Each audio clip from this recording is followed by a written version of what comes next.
At 3:30, we got UTEP traveling to Nebraska. UTEP went 3-9 last year. Nebraska went 5-7. Nebraska favored by 27.5 points on Fox.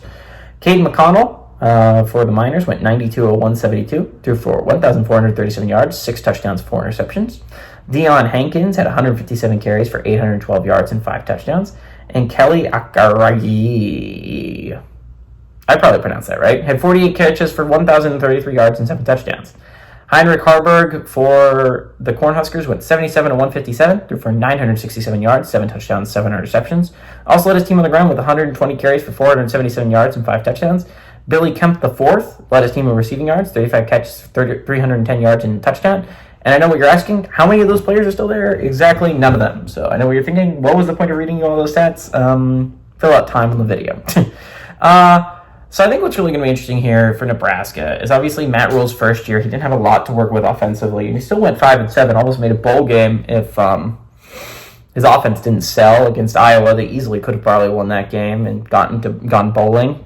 And if you want to see that game, you go check out the Every FBS Team's Most Heartbreaking Loss of 2023 video that I posted. It's a good video. But I think what's really going to be interesting here is, again, UTEP's not a good team. I think what you're going to be looking at is how does the freshman QB for Nebraska handle himself? Because he's a 5-star QB. A lot of hype around Nebraska this year. Not like a lot of hype, but I think it's like, I think we could go bowling. I think we could win 7-8 games this year. You know, like that kind of hype around Nebraska. And I think it's warranted. I think Matt Rule's a hell of a coach, and I don't think it's going to take that long for him to get Nebraska back to a championship level not championship, but like playoff level caliber team. I don't think UTEP is good. UTEP is not good.